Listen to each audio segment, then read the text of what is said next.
Continuing Doctor Who's 17th season, we have The Creature from the Pit.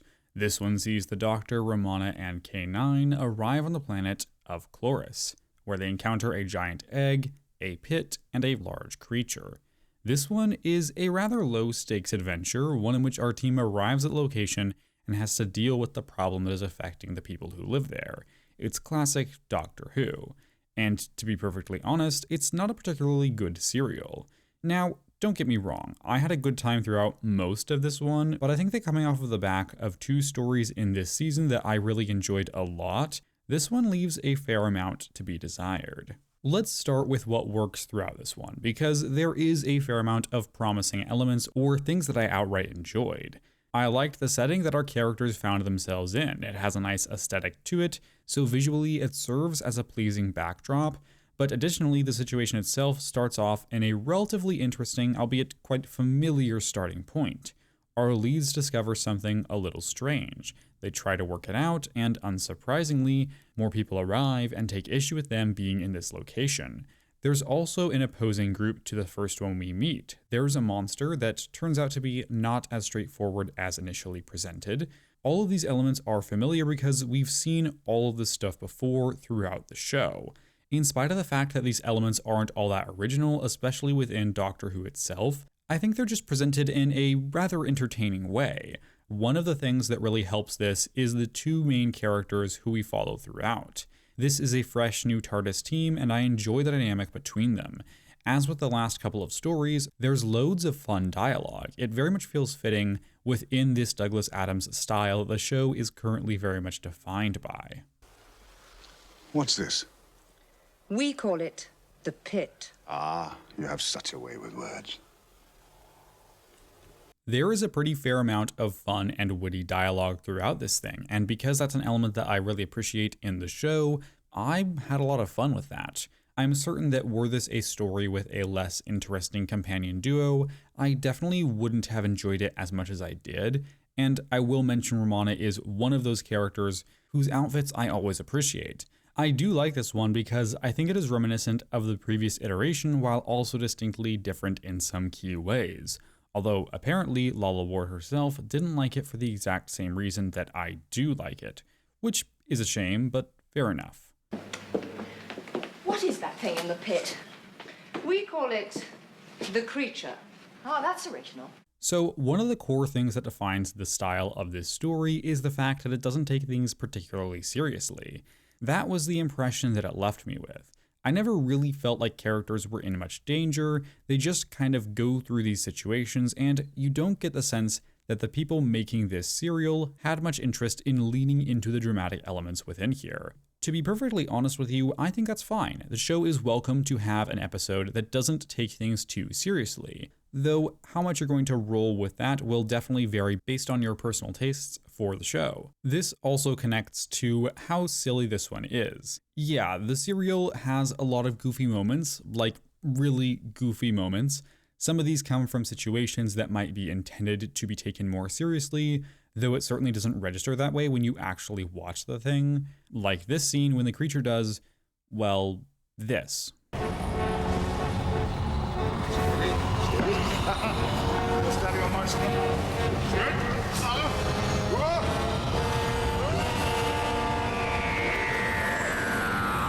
This is one of the weirder moments because it is an actual cliffhanger, so I suppose it was trying to be a little bit more dramatic, but it just doesn't land. There's also less important moments that are just kind of silly, like this scene where the wolf weeds just engulf K9.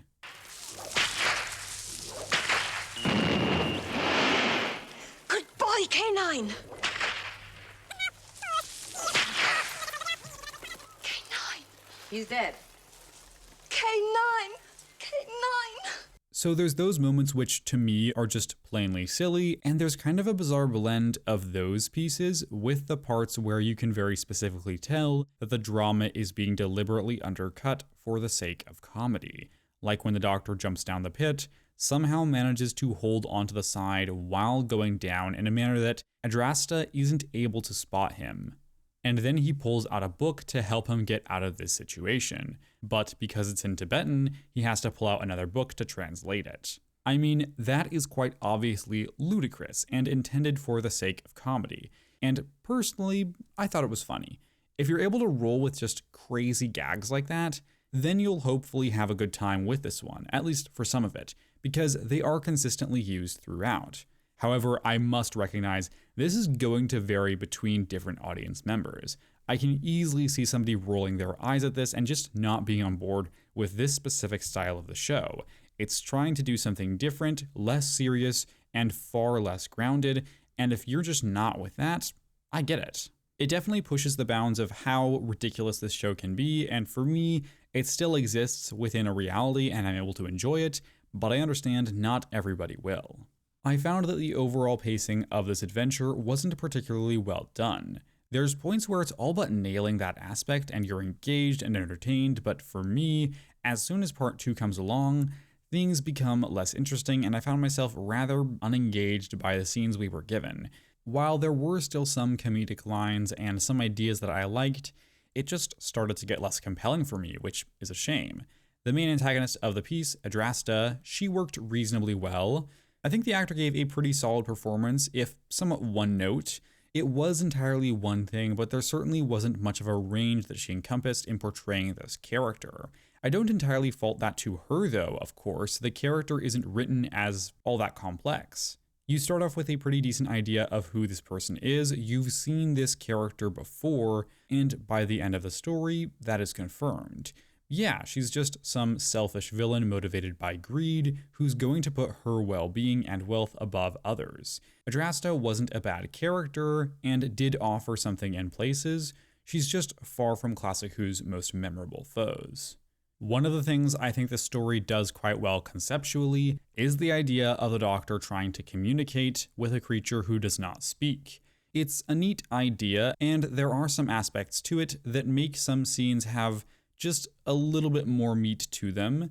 The Doctor has to find a way to convey information to this enormous creature that just can't talk, and I really liked all of that within this one.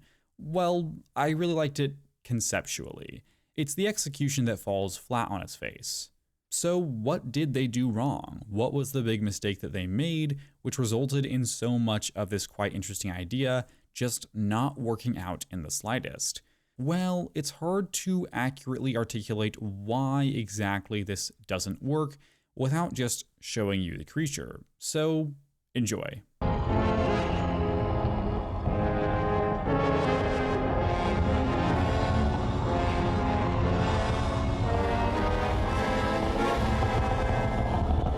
Okay, there's no other way to say this, but we are all in agreement on what that is, right? Like, we all have eyes, we know what we're looking at, and right in front of us is an alien penis.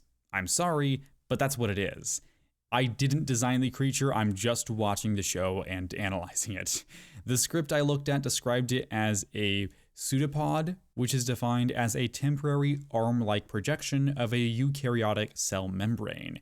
And that is most certainly not the way I would expect you to portray that on screen. I don't know how I would have expected to see that, but definitely not in this form.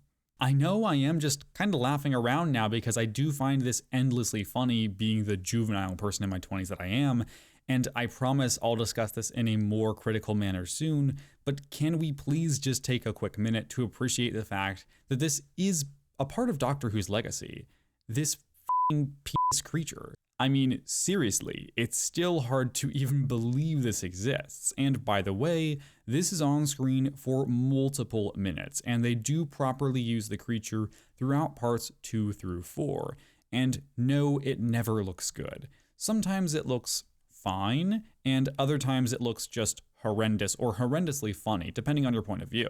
Also, this isn't over yet. It gets so much worse. If you've never seen this one before, and odds are that watching a review for this episode, you have seen this story, but in case you haven't seen this clip before, you are not going to believe what I'm about to show you. I am the Doctor. Friend. Friend.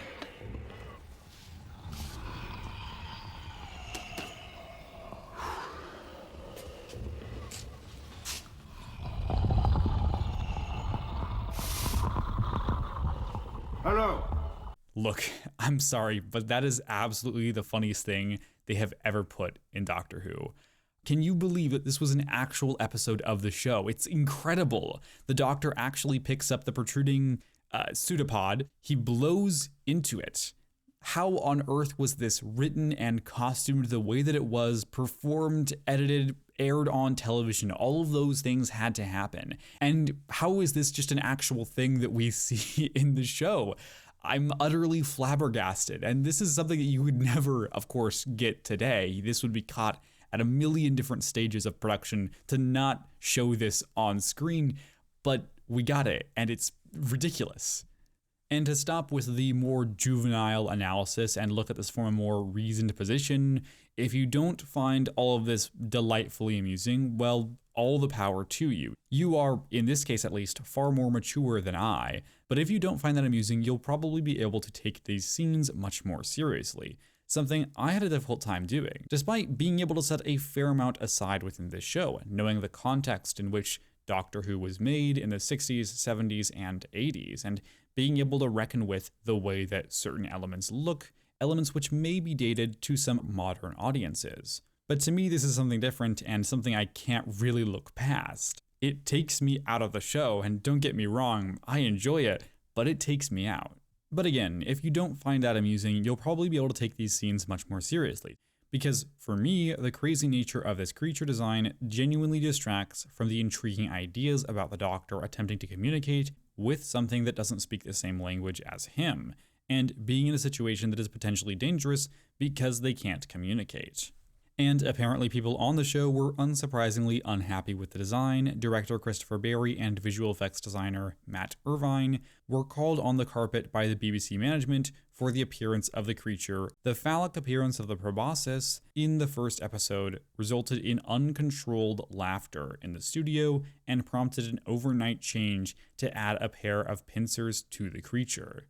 To be perfectly honest, I can't find it in me to blame them. It's just funny. It feels pretty natural that in making a show like Doctor Who in the 1970s, when there's only so much time to write, make costumes, and film 26 episodes comprised of 25 minutes apiece, that you're going to end up with creatures that just don't work. We've seen this before, but never in this way, or at least not to this degree. And it is a little comforting to know that back in the 70s, people were just as juvenile as I am today. This was not something that was missed, it was merely a reality that was stumbled into. The first time I watched this serial, and this is my second time going through it, I was quite taken aback by the change in K9's voice. I'd never learned that John Leeson left the part for season 17, so it was such a shock to me when the character finally spoke, and this voice came out. Peter gave himself up for lost and shed big tears, but his sobs were overheard by some friendly sparrows, who flew to him in great excitement and implored him to exert himself. It just sounds so drastically different to what we'd gotten before, so I was very much alarmed by this change. It really did take me out of the episode on that viewing. So it's a good thing that I've seen this one twice, as I was actually able to prepare for this change and not be as confused by it. I mean no offense to David Brierley. I know nothing about him as a person, and am sure that he was just doing the job that was asked of him. But I have to be honest and mention that these line deliveries just do not work for me. It sounds so strange and off in a way that to me is unnatural in all the ways you don't want it to be. And if he had been the original voice of the character, I probably would have felt different, but with the perspective that I have on the matter, this is the reaction I had. One thing that I have found interesting in talking about season 17 is that even with Destiny of the Daleks, a story that I quite enjoyed, it was very clear that the reaction from people was even harsher than I was expecting. Don't get me wrong, some people still like that story, but it is such a significant turn for the show, this entire Douglas Adams style that either complements or plagues this whole season, depending who you ask. And The Creature from the Pit is perhaps even more of a litmus test for whether or not people actually enjoy this era of the show, because City of Death is well regarded as a classic from the entirety of Doctor Who.